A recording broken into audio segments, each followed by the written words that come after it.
That's fine, Richard. You can kick off now. Thank you very much.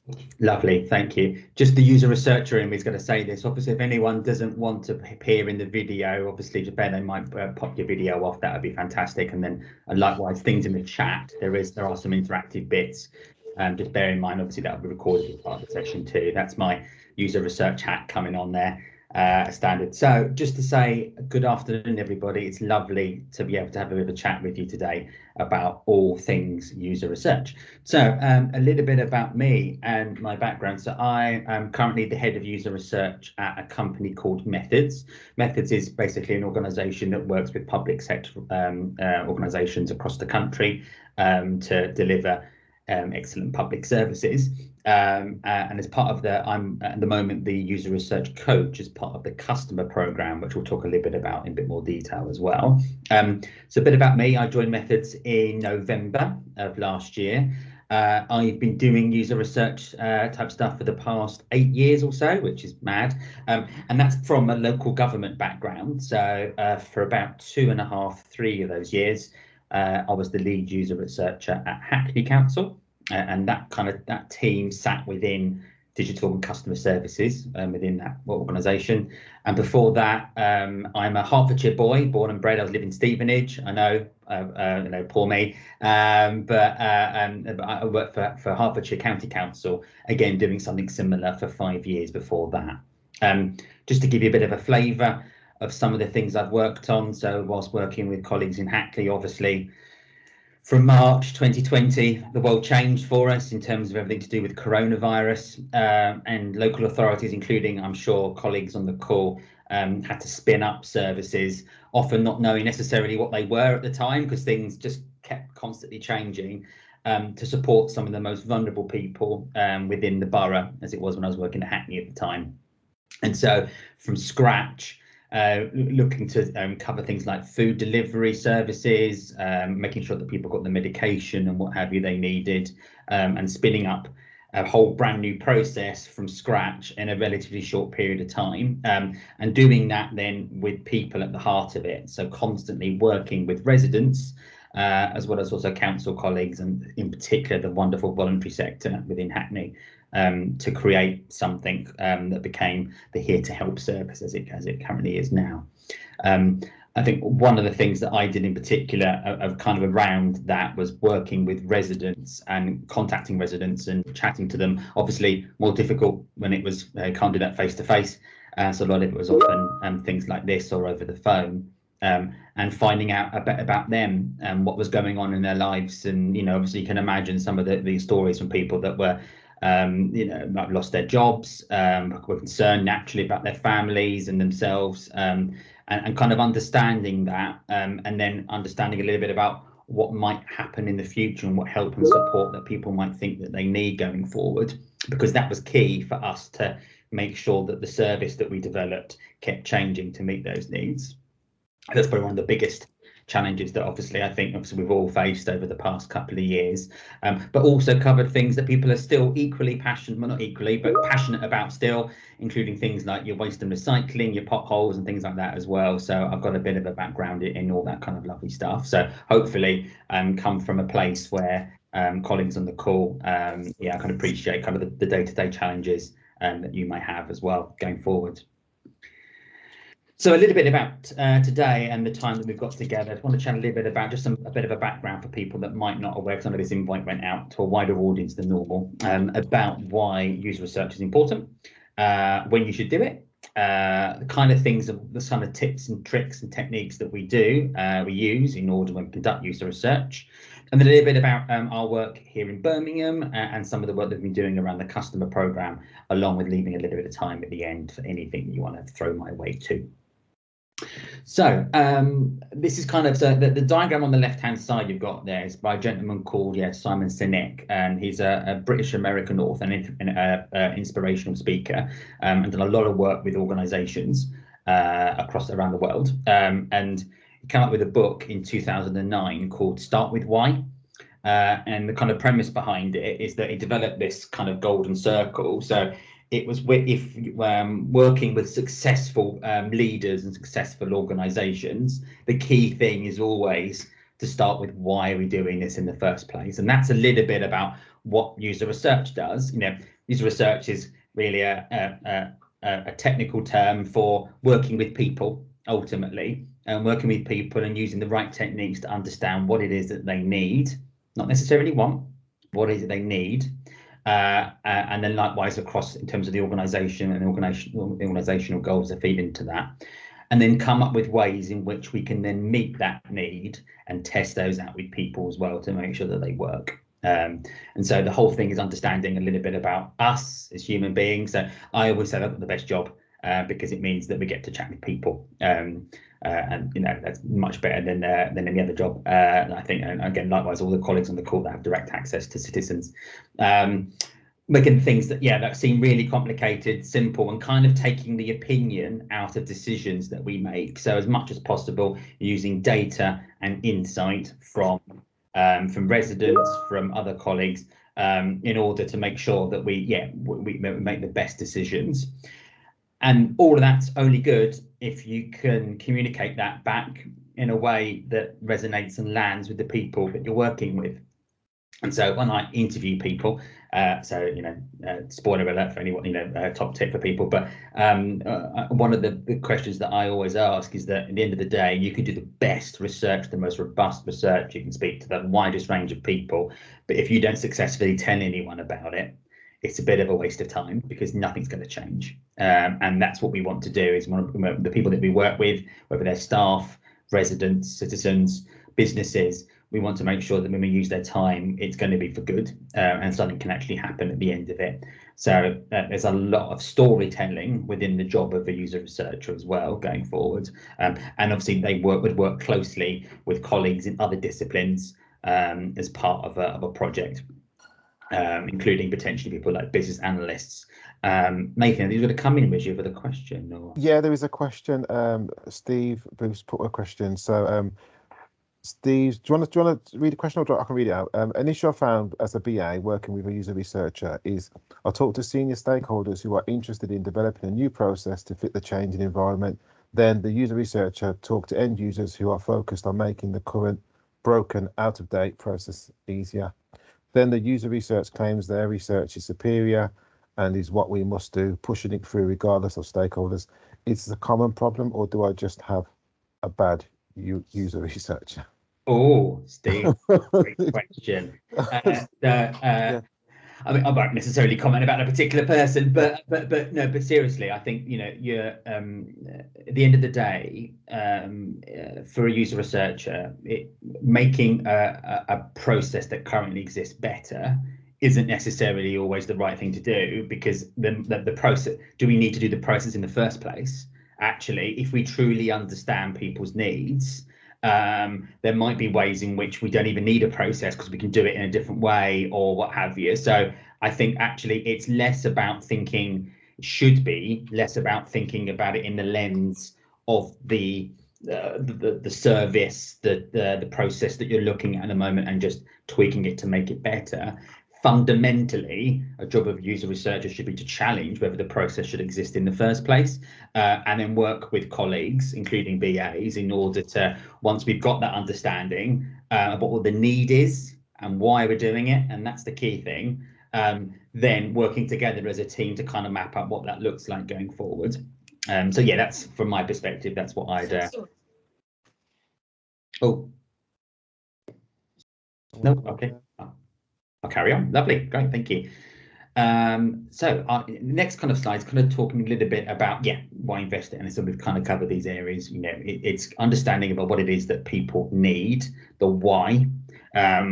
Once we do that, working with teams then to create something that actually works for people, and that looks like it's a digital thing, but it hasn't got to be. It could be a non-digital thing too. So it's not just about swishy bangy websites or apps or things like that. It's everything that sits around that, including, for using a government term, what's called assisted digital. So that's helping people who can't go online or what have you to still access services in the same, in an equitable way, and in a way that means that everyone can access the service when they need to. So creating digital service is so good that people choose to use them as a starting point, but for those that can't, there's always going to be other ways in which they can access. I think also it gives a really good opportunity for, especially for people that might not be lucky enough as some of us in order to work with members of the public or even staff on a regular basis, to really kind of showcase people and showcase their barriers and their needs, and there's nothing, you know, more compelling potentially sometimes than showing, if we've got permission, a video clip of someone unfortunately either pulling their hair out or something like that, and when something's not working out, and then showing that to a group of stakeholders, and kind of actually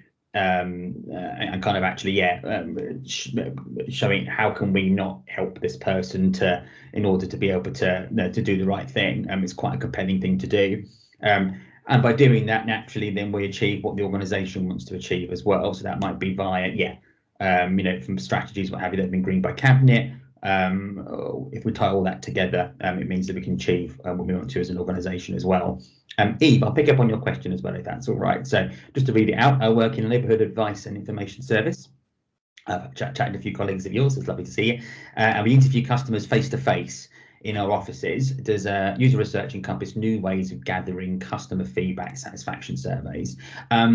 Eve, I'd say yes. So I think so. There's it complements traditional engagement that we might do, whether that be within interviews like you do with members of the public, and also traditionally more traditional engagement that colleagues in our customer engagement team might look after as well. So you know, and trying to tailor to use different techniques in order to get what it is that we want from people, to understand what it is that they need. So, you know, it's not, there's a bit of science to it, but I would say that because I've got my career in it. But actually, ultimately, if you're good at talking to people and you can ask questions in a way that isn't leading them, that kind of gets to the heart of what it is that what people need, then, you know, everyone who works with members of the public, including yourself face to face, is already a bit of a user researcher on a day-to-day basis, because that really is real insight that can then be fed to make things better. And yeah, I totally agree, Simon. Simon, pretty much user research encompasses everything we do when it comes to service design. So in traditional kind of digital functions, obviously lots of colleagues within central government and what have you, and in particular anyone who looks after gov.uk, so the government digital service and all the services that sit under that, a lot of teams have user researchers and service designers, and also sometimes UX designers, which is another whole different but the roles are very closely intertwined and kind of linked together. And actually, one of those things, it's when you start a piece of work and you work with a group of professionals like that, it's one thing I've learned is to kind of set those roles and responsibilities at an early stage so that everyone knows what they should be working on, how they're all contributing towards the common goal to make things better for people. Thanks for your questions, everybody. I was worried it was going to be really quiet, so it's really good. My next question is about, when do you do user research? Well, all the time, really. What can happen traditionally, things that I've worked on in the past, is that we've come up with an idea and we've already come up with a way we're going to try and meet that need. So we've built a website, or we've built a thing, and then we run it past a few people at the end to say, does that work for you? Which is totally the wrong thing to do.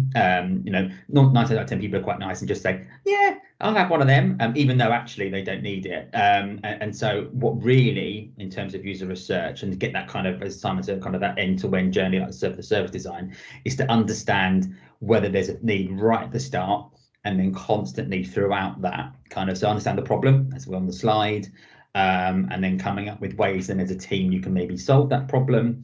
Give it a try it with some people, understand whether it works or not, and then ultimately then what does success look like? So as a team kind of decide, this is only ever good if we get a satisfaction score of X, or X people use this online thing rather than not, or whatever it might be. But throughout that whole process, when you're building a new digital service or a non-digital service, really, having user research embedded throughout that process means you've got the best chance of delivering something that makes a difference, which is what we all want. So one of the things that we, as a starting point, is understanding a little bit about where the blooming LDS start, I suppose, is the kind of the starting kicking off point, and kind of working out what it is that you want to find out in the first place. So you've got an idea, or there might be a policy area, a decision that's been made, but actually where the blooming hell do you start in terms of understanding, in terms of the research that you do going forward.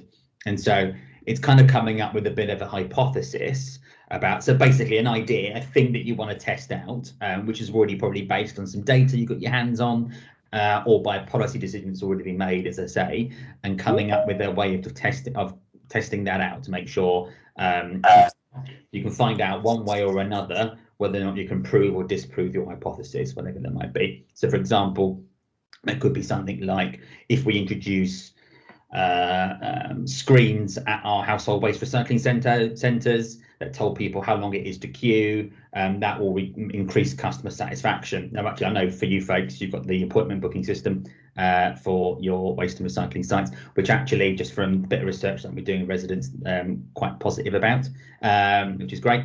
But that's what I mean in terms of a hypothesis, is just coming up with a statement that we test out with the research that we're doing. And there's a really great guide stolen shamelessly from colleagues at the Government Digital Service, from the Service Manual, about kind of a session that you can do with your team, which I use on a regular basis to kind of help come up with those questions initially. So the questions that the team have in terms of, we want to find out about X, what about Y? Can we find out about this particular group of users? Can we find out what have you? And there's a nice little workshop in a box that I always tend to use to do that. And that then helps you as a researcher kind of understand, okay, right, now we want to find out those things. What's the best way that we can do that? What's the stuff in our user research toolkit that we can use in order to be able to do that and make things better?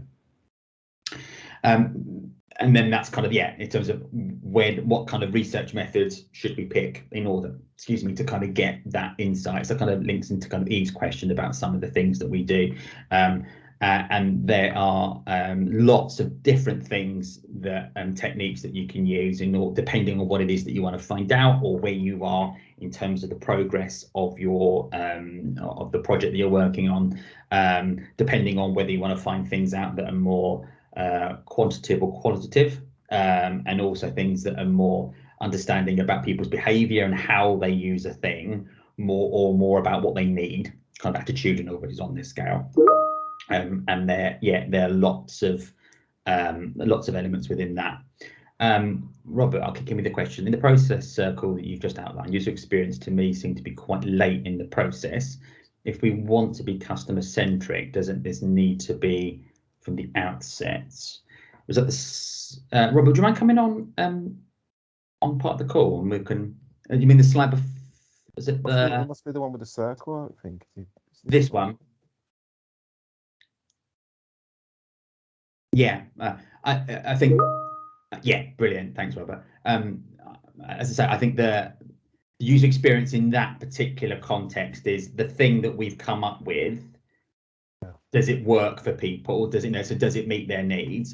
But you're right. Ultimately, the whole process is customer centric. So we're working with customers to understand what the problem is in the first place before we do anything. Then we work with them to build a solution. So we might come up with ideas together to understand how we do that. Then we try out those ideas and then see whether they work. And then actually members of the public, residents in this particular case, would help us define what success looks like going forward. So, in terms of customer satisfaction or whatever it might be. So if we know what it is that people need, we can then use that to make sure from the outcome that what we measure that they've got it, if that makes sense. So you're totally right. I that's how I read it too, in the sense that it covers everybody, it covers the whole process. And so if you're really customer centric, it's the whole journey. But there's an element within it that basically just checks with your users whether or not that's the right thing that you've done. So yeah, thank you for the question.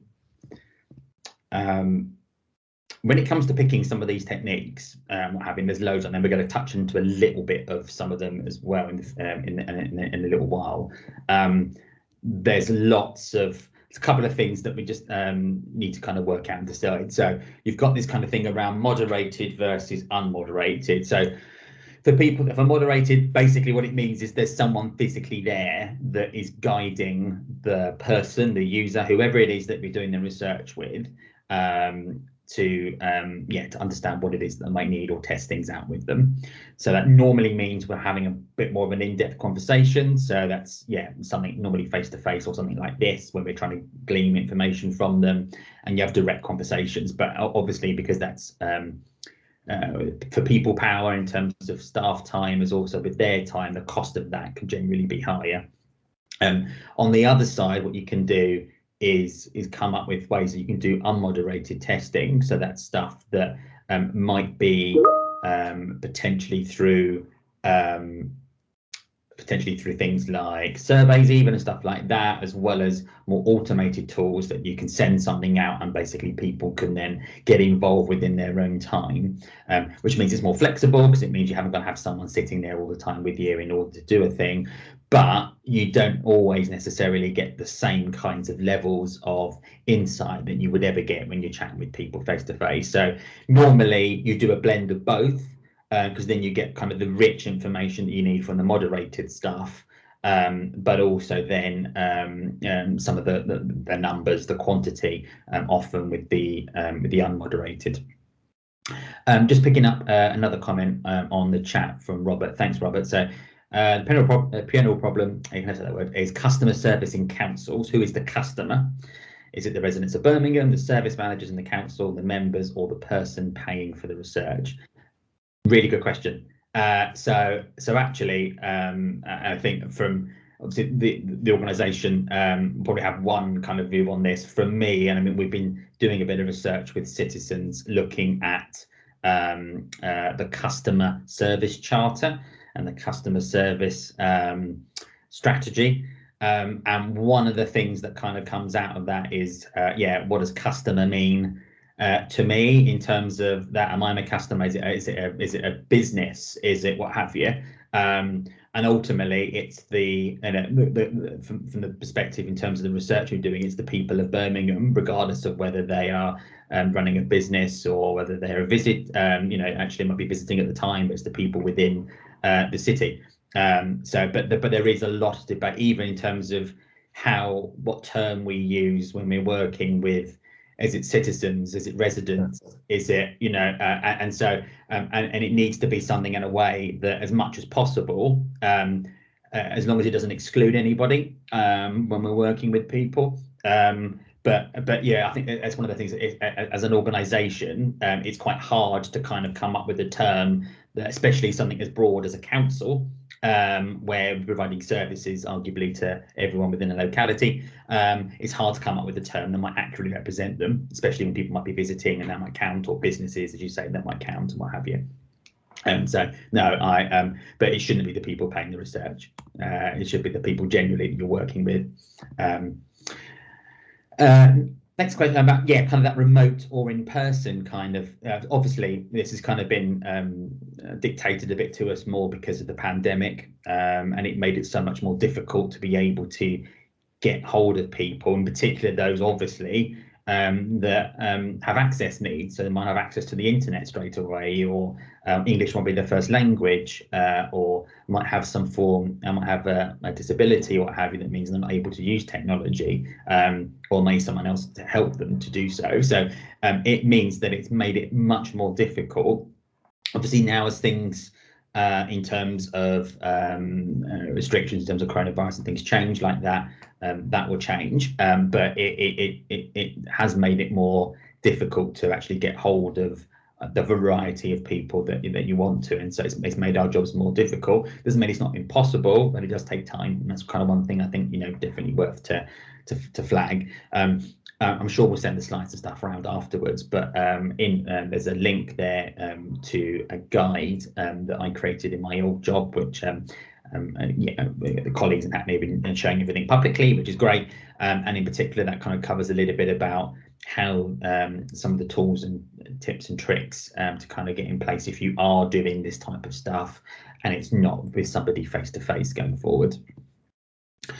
And then, yeah, so you kind of got this element between looking at research that looks at very specific user needs for an existing thing, and that kind of builds on a point made earlier around if you're looking just at one process and looking just at validating that, and that's one thing. But actually, at certain earlier points throughout that process, you should be doing stuff that's more open-minded, so that people can help direct a little bit of the research going forward. So one of the things in my toolkit is often what we call semi-structured interviews. So it's a chat with somebody. It's not really scripted, so that I have to give exactly what it is that I want to get down, and it feels a bit quite robotic, and it's not haven't got anything to talk about at all, tell me a little bit about X, really broad. It's kind of in between, so it kind of gives the researcher the time to make sure they can cover what they need to, but also let the participant direct it and guide it in a way so that there might be things that you would have normally considered as part of your work that might come up as a theme time and time again. And so that's why it's quite a nice technique to kind of have the blend between something that's very rigid, I want to find out X, versus let's talk about this topic, off you go, which is obviously very broad as well. So it's kind of getting that balance, and in particular semi-structured interviews is one of the things that we do and have been doing on the customer program. Is particularly quite useful. Great. So I'll touch on these a little bit, just some of the things that I often use in a toolkit when you're doing research. So on that grid that was on earlier, around quant and qual and what have you, here just want to go over some of these in a bit more detail. So the first one kind of talk about ethnography, looks at observations really. So I kind of observing people within their natural environment, which I know sounds a bit weird, with permission, obviously, but understanding more about people in the environment that they might work in or what have you, and observe how they interact with the environment that they're in often. And so work-based context, if it helps. I remember even something as small as we're looking to introduce a new way of printing, faxing, scanning for colleagues when we was in the office for an organisation, and actually with permission observing members of staff trying to scan and photocopy and print things off from their laptops and what have you, and then maybe following that up with a few questions in particular. It's amazing just by something really simple like that, and kind of letting people get on with it to an extent and seeing how they would naturally interact with it, but maybe kind of clarifying that with some questions. Brilliant. I will pop into some of the questions in a sec.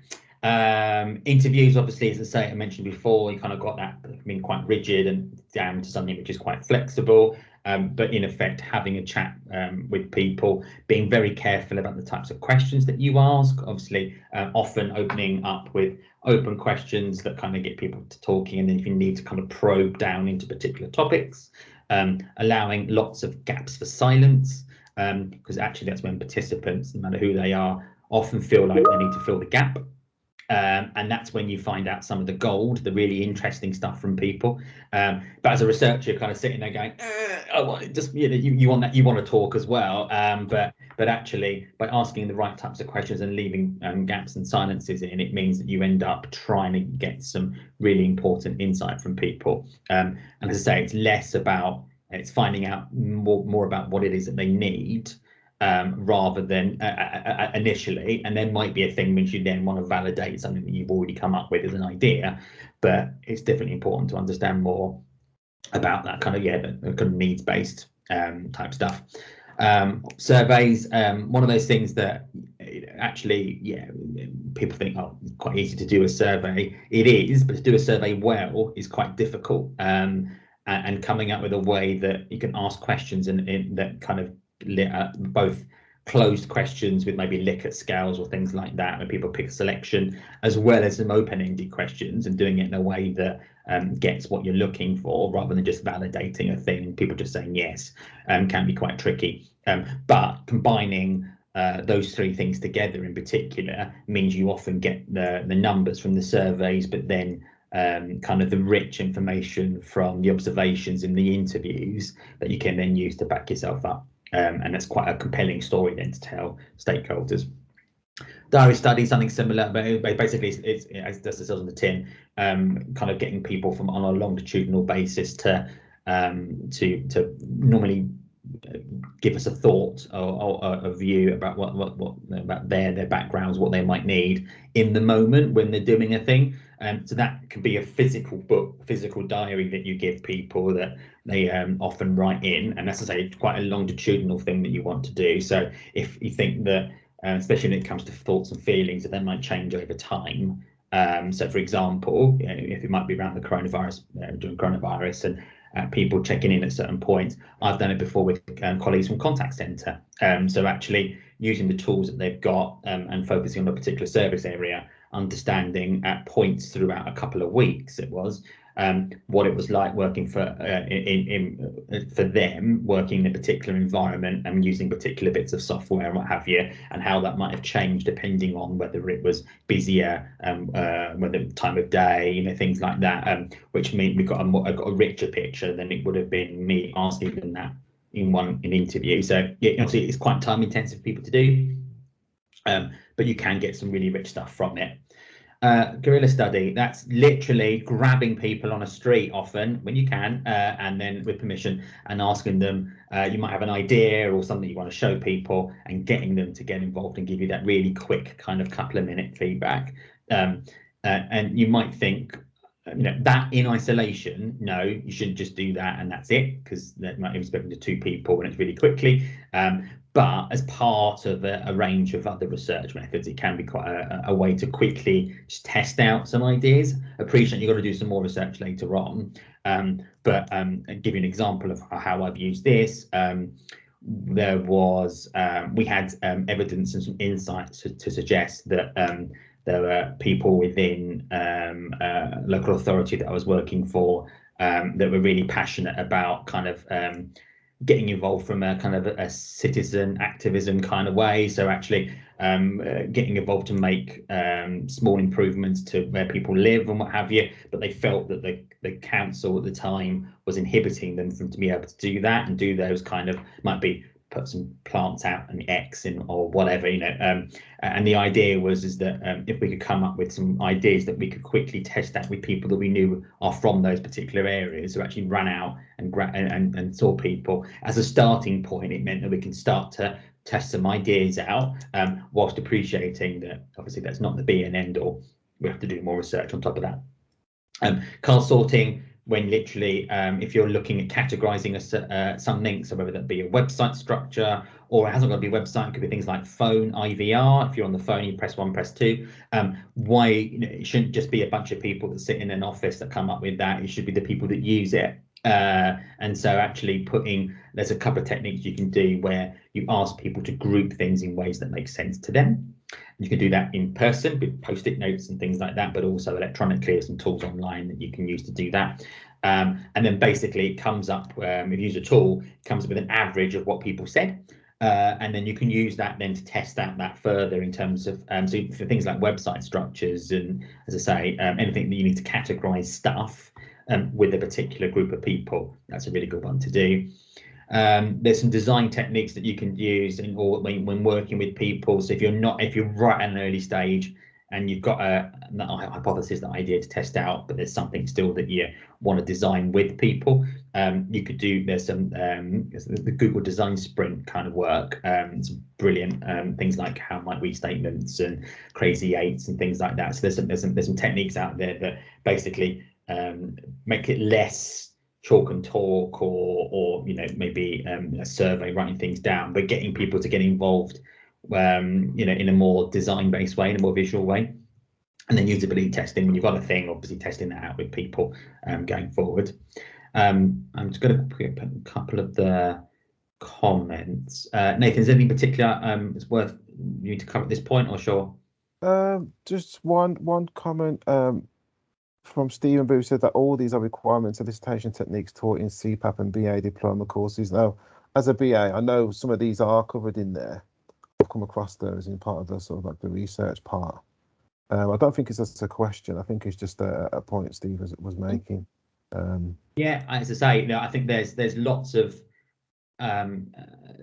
roles like this blend quite a lot, and as I say, the one key thing is when you're working on a piece on a project is just for people to have that understanding as to their role and responsibilities. But ultimately, regardless of your job title, we all want the same thing. We all want to make sure that we deliver something that genuinely meets people's needs, and it's a team effort. So yeah, but there are definite crossover. Cool. Siri, hand up. Hiya. Yeah, just I guess, how do you what sort of techniques do you use in terms of encouraging citizens to come forward and take part in user research?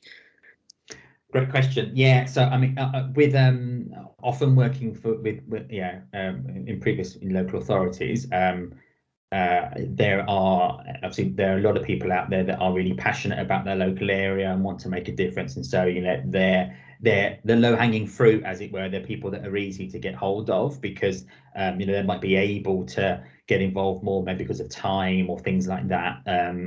So that obviously that's one starting point, but then you've got to kind of understand, okay, right, there's a bunch of people there that that are less likely to engage, and how can you do that? Previously used everything, including incentivizing people for their time, so giving them something. Hasn't got to be financial, but it could be something that kind of in effect rewards people for doing something with you, and that's in conjunction so to doing that. And I appreciate that might not be always available, a possibility within certain organizations, and so other things we've tried is even actually kind of the more that you can tell people about what you've done before and the difference that it's made, and then you follow up with them afterwards when they've done their bit to say, here's what's changed because of what you've done.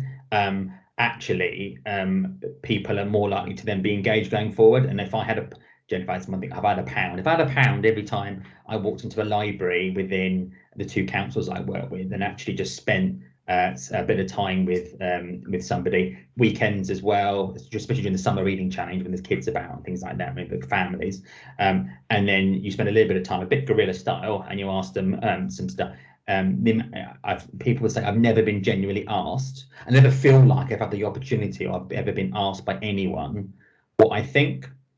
And having that as an opportunity, people are normally quite happy to kind of have a chat with you, even without the incentivization. But obviously, it does make it much easier, especially for those people that are working or during the times you're doing research normally or what have you. So there's an element of you can kind of sell the social good, especially us being a council, that makes that much easier. But ultimately, people still might have to afford that, and so it's the element of, can we incentivize them for their time in another way? I'll ask you questions from Sarita. Cool. We're going to have a quick go at doing this. So this is going to be, and this is for everybody on the call. And again, this is something which isn't exclusive to user research. Totally appreciate that. If you're any colleague working on in our contact centres, even or colleagues that see residents face to face in interviews, you know a little bit about this. But just wanted to kind of get a bit of a, basically, have 2 minutes of me talking. I'm going to give you Nathan 2 minutes of talking instead. But you're going to test us out. So Nathan, if you're going to mind being the speaker on this. So what I'd like to do in a second is talk for 2 minutes about something that you did last week. Okay. Everybody else on the call, what I'd like you to do is just listen. So I don't need to write anything down. No cheating, anybody. If I can't see you. But basically is that we can't speak for those 2 minutes. Okay. After then, Nathan, what I'm going to do is I'm going to then on behalf of the group, and also anyone can kind of jump in on the chat, please help me out with things that what I think I've heard. Okay, and then you have to listen back to me what I've come back with. Is that all right? Yeah, that's fine. Okay. Lovely. So, okay. Your 2 minutes starts now. Okay, so on last week on Thursday evening, we was going to Legoland Windsor, down Windsor. So after the call, I had the meeting. I had to pack the suitcases in the car. It's about 5 o'clock, 5:30. Jump in the car, stop at a petrol station to fill the car with petrol, go on the motorway all the way down to find the. Actually, I was going swimming first, so we found this swimming park in Windsor. You checked in, not checked in, but got the ticket pass, whatever. Didn't have a pound coin for the lockers, so I had to go back and get some locker pound coins. We went swimming, it was really great. Then we checked into a hotel, Travelodge. We tried to find that first, which took a while.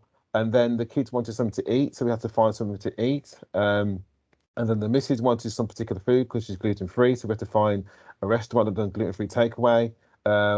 We decided to go with Las Iguanas, tried to order it online. Then the time slot disappeared, so we had to go in and order it. Went to order it, they ran out of food, so I went to Nando's and luckily got it from Nando's.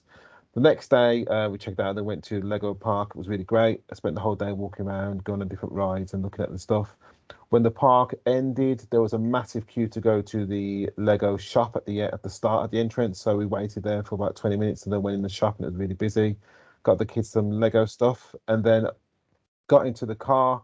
And then the missus wanted to go and see Windsor Castle because she's into royalty, because all these royalty shows are on at the moment. So we passed down by Windsor Castle, managed to park up and sit by one of the benches outside the castle. The kids went something to eat as well again, so luckily there was a McDonald's over the road, which was fantastic. So we went there, got them something to eat, and then we okay. That's all true, by the way. It's not made up. That's all true. Okay. Right. Okay. Help me, people. Sorry. So, I mean, last Thursday you went to Legoland Windsor. So yeah, I know you said we went swimming first. Is that right with the family? That's right. Yeah. Yes. Down by there. Yeah. Right. So it's swimming first, then, but then yeah, you're on your journey to in effect get into Legoland Windsor. Oh God, here we go. Now that's about. I remember the bit at the end where your wife was wanted to go past the castle, obviously, and you were going to go to different choice of restaurants. I'm trying to think the bits in the middle. No one's helping me out. Come on, I think the Travel Lodge. Travel Lodge, yeah. Gluten-free food. Oh, sorry, who was that? Gluten-free food for the wife. True. Yeah, very good stuff. Lots of McDonald's for the children. Yeah. Oh, sorry. That's McDonald's. Yeah. But you can see how. So in terms of research, obviously, thanks ever so much, Nathan. I know that's a bit of a, No. It's fine. I just want to point out as well that down by Windsor there was a place called Honest Burger, which done really fantastic gluten-free food. So I recommend it if you are celiac or have a gluten-free intolerance. So I'm not getting promoted for that. I'm just saying it anyway. It was great. Yeah, Nathan's doing. And Gary, yeah, me too. I mean, wouldn't that be great?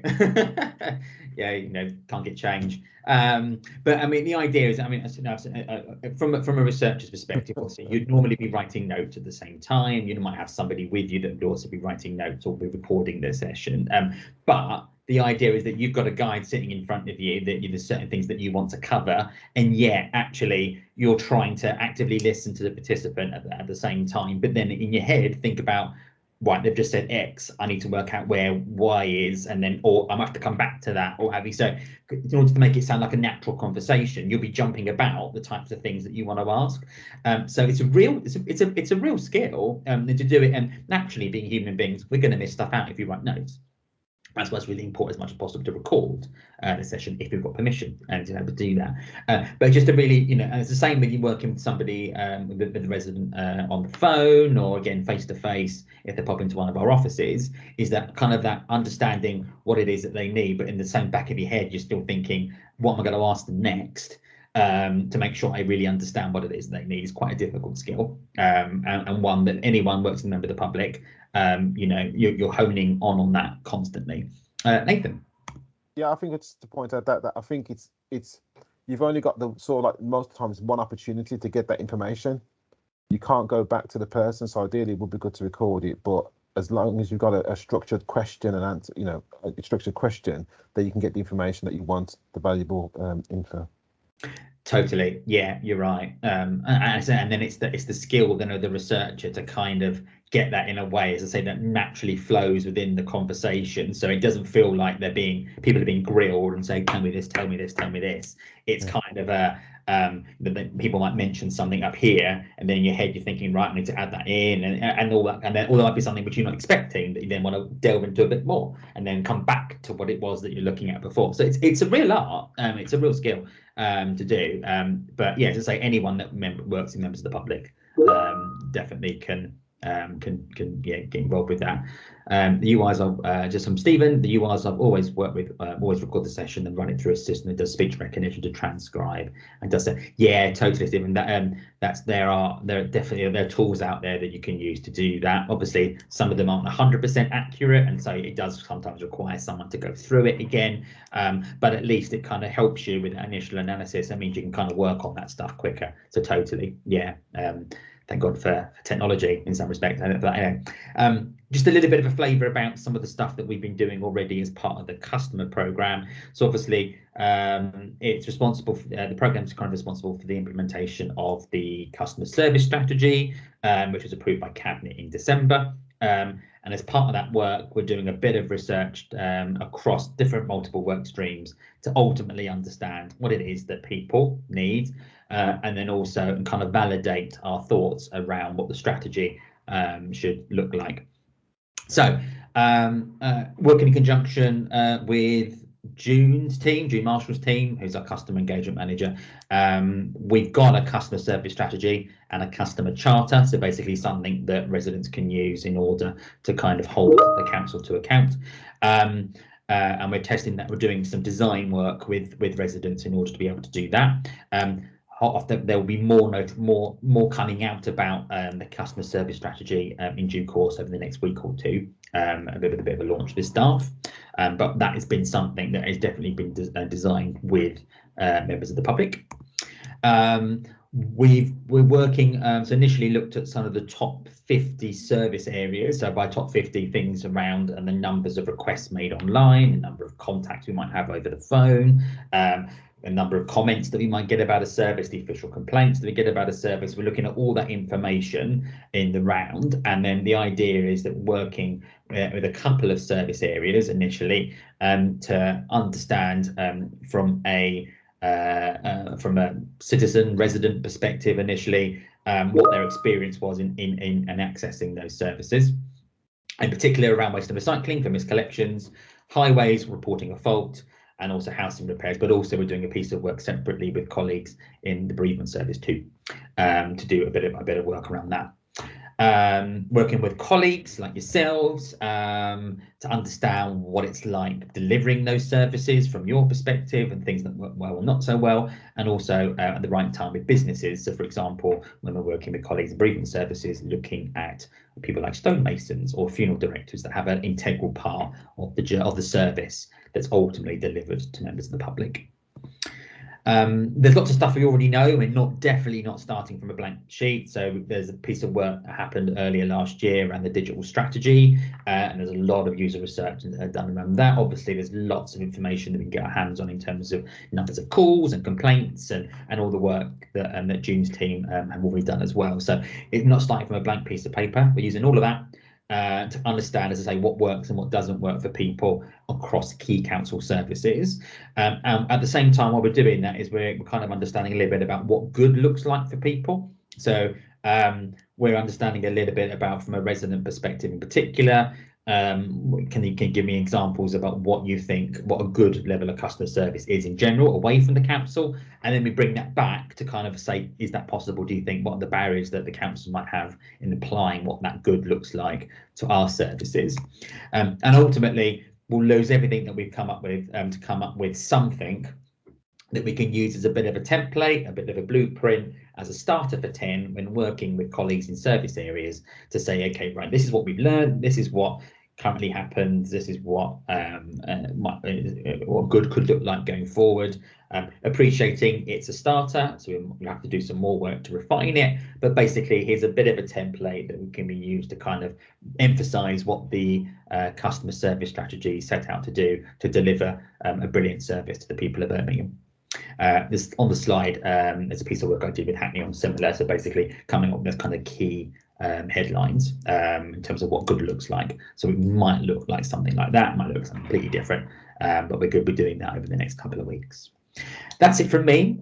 Just say a big thank you for everyone to give up your time, especially if some of that was over your lunch. So thank you ever so much.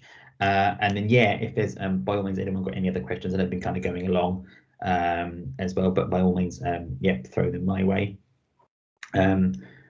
Stephen, just to pick up on the other one, I think they get the transcription and then check it against the audio. Yeah, totally. Yeah, that's the right thing to do. I be honest, there's some translation software that might accidentally start putting in swear words and things like that, which I definitely didn't say when I was asking questions, and so that's why it's totally right to make sure that you validate it against kind of the audio and go along, because without realizing it, you might be completely changing what the participant said to you, and that wouldn't be fair on them. Cool. Thank you, Richard. As I said, we were doing this fortnightly. We wanted to get some suggestions. If anyone has any subjects that they want to cover in the next COP meeting or follow-up meeting, so if you do, you can put that in the comments box and let us know. And I think that's it. Thank you all for attending. And the recording, will it be available afterwards? Yes, it will be available afterwards. So you can watch it again or share with your colleagues. We'll get a community of practice stream channel set up, which everybody will have access to within the City Council. So all the meetings will be added to that. Cool. Thank you very much. And you'll put this shirt on for a reason. Thank you all. Thanks. Bye. Thanks, Richard. It's very good. Thank you. Bye bye. Many thanks. It was very good. Thank you. Thank you. Bye. Thank you. It was really good. Thanks a lot. Bye. Thank you. Thanks. Bye. Bye bye. Bye.